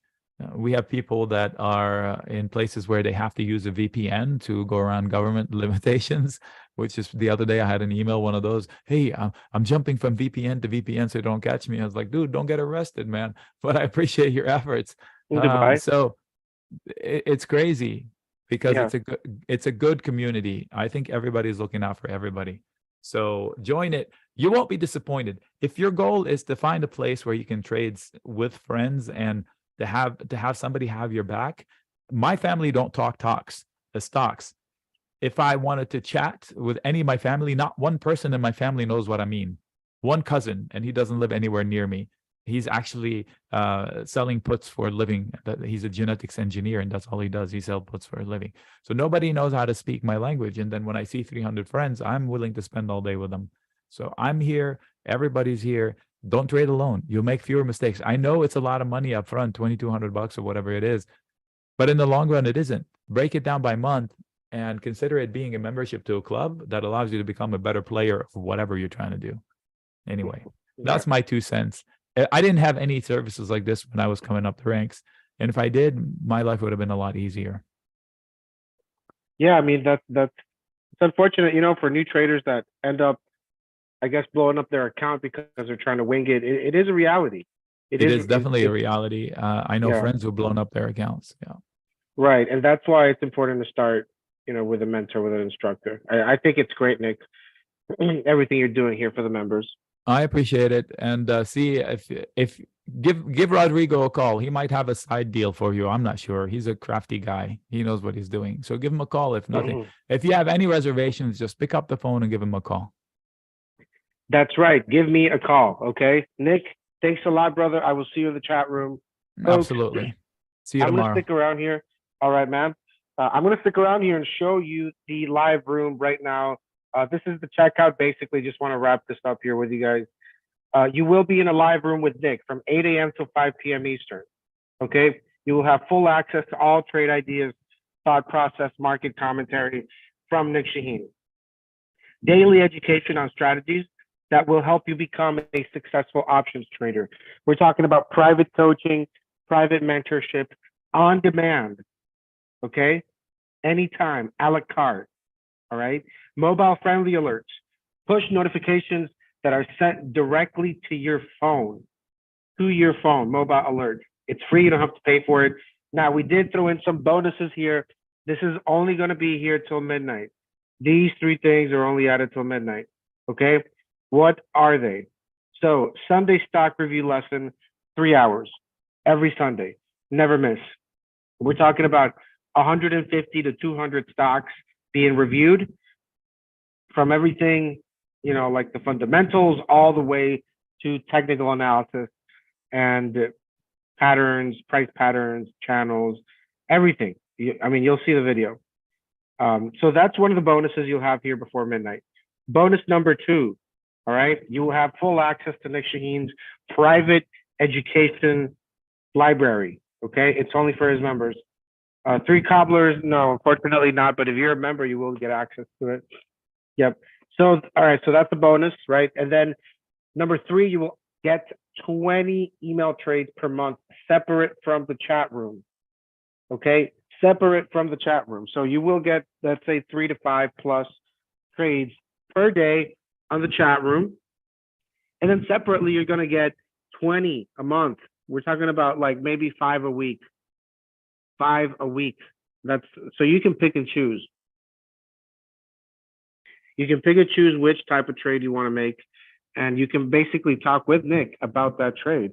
You can set it up, you can go over it, ask questions, get feedback. Maybe you want to do something else. Any questions, again, and the trades are educational pieces, right? But make sure to call, okay, because we do have a side piece deal, okay, a side piece offer, but you have to call to pretty much, find out. But my suggestion, before you buy, call Rodrigo, call me, all right? And I will give you the side piece deal, all right? So we went through some of the stuff here. Just want to make sure you guys know what it is, right? This is the checkout. You put in your email, your password, you choose if you want to do the annual one or if you want to do the lifetime. These prices are only till midnight, okay? So please don't try to call tomorrow, try to get this deal, because unfortunately I will not be able to give it to you. This is only for today because it's Sunday, all right? So you have some time to do that really quick. The chat room itself, right? This is what you will be, once you purchase it, you'll end up here. And you'll have 2 channels. The inner circle chat, that's where everybody's posting, including Nick.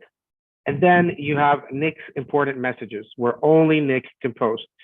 This is where the push notifications will go out. So these are the alerts that you'll get on your phone when he's posting here. Trade setups, updates, like here's an update on Twilio. Here's another trade, SPY Iron Condor update. And in the morning, right, you're going to see this. You're going to see this link. And that's where you join the live session where Nick is sharing his screen. You're also going to get a market commentary right here, obviously. Just a summary, right, of what's happening. The strategy. What is the strategy today as a group, right? We're trading as a unit. We're not going, trading different stuff here, different days. We, for the most part, will be trading SPX. And the iron condors and the covered calls, the credit put spreads, all that stuff is there.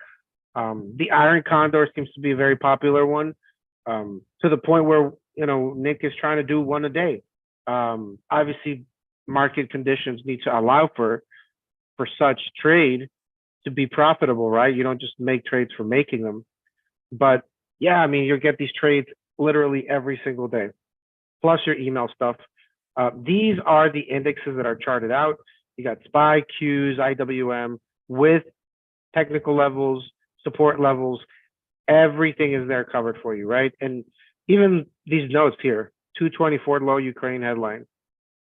Again, this is all hard work that Nic is basically giving you guys every single day. It's okay if you can't be there in the chat room 9 hours. You have push notifications. You're going to get email trade alerts. So you can literally get the alert from your phone. You can pop into the chat room from your phone. Okay? From your phone. So there's no excuses really as far as not being able to take advantage of this opportunity with Nic, because you will be making a good decision, right? Probably the best one you've made as a trader. So we went through some of these here. Let me just make sure I cover everything.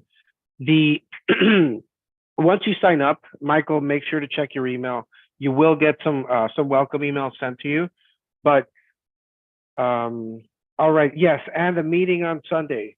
Jeremy, thanks for reminding me. The meeting on Sunday, this is, let me pull it up.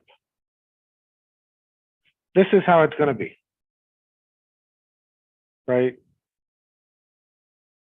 And we have a weekly game plan tonight. So make sure that for those that are joining today, that you're in there before the night, because Nic will have a game plan, right, for this coming week. Keep in mind, he just reviewed 200 stocks today in this meeting, right? This is the meeting. So folks, I think we've covered everything here. Just want to make sure you have my contact. FM, people in the YouTube chat, thanks a lot. Thanks for that $2 donation. That's amazing. Mr. Mram. All right, folks. So I think we covered everything. It's been a great session here. I want to thank everybody for tuning in, for being here with us. If you have questions about the live room, the strategy, trading with Nic Chahine, how can you turn around your trading P&L, right? How can you improve as a trader? Ask me any question. I have something for you, okay? And I think that if you do join the chat room with Nic, it will very likely be the beginning of better times for you as a trader, because it's definitely gonna be different. I can guarantee you that. There's no other community like the one that we have here in our chat room. Possibly the best chat room for options traders in the world, really, right? So if you have the opportunity to be a part of it, you should definitely join. So give me a call if you do want the side piece deal. It's only available for the people that call or attended, right? We'll see you guys in the chat room tomorrow. Thanks a lot for being here, guys, and have a safe, happy Sunday. We'll see y'all in the chat room tomorrow.